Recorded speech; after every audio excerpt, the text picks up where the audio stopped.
have opinions on this or not. Natasha Jonas is fighting Lauren Price this upcoming week. Lauren Price, to me, in the 2020 Olympics was one of Yeah. like the five best Olympians. She's pretty outstanding.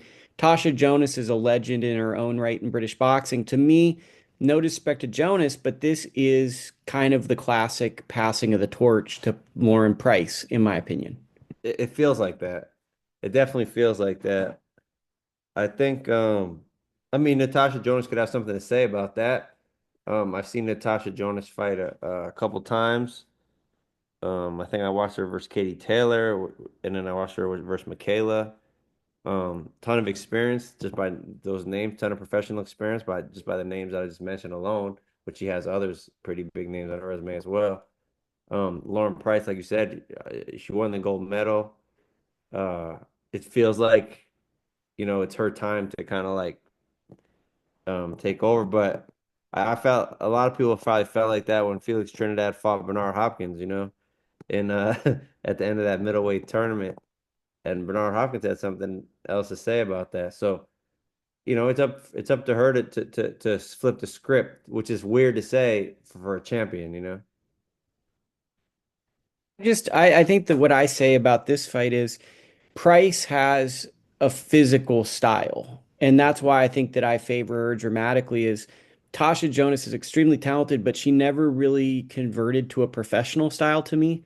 She became a very good professional who could point, fight, and keep distance, but I never saw her dog people out. What Hmm. makes Lauren so dangerous and unique is she's very explosive and she hits hard. She only has two knockouts, but there's a physicality to her that makes her opponents basically stop punching. Yeah. I mean, she's proven that. So you can't argue with that. Like I think if you just look at like if you just watch like them both fight independently, you would like think that Lauren Price would win. The only thing that the eye test, but Natasha Jonas, like I said, it's up to her to prove us like wrong. I'll never tell like a human being what they can and can't do. But she's a fighter for a reason, and she's had a lot of success for a reason. So I don't want to just like count her out all the way.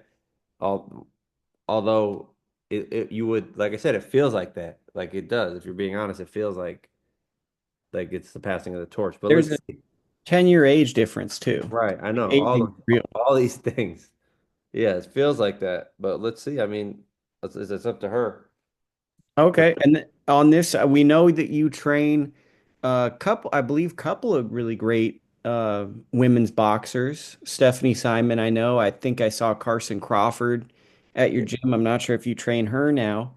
Um, I just trained Stephanie, but Carson trains it with a friend of mine at Marcos okay. at Science and Jamal, really great guys. But Stephanie and Carson are really close, so they to get in a relationship together, really close, good people, and they help each other out a lot. So. Okay, well, I was just kind of segueing to butter you up. I was going to throw you some of the names, and for those listening on just basically the regular feeds, now you have to jump over to my newsletter to get the rest of this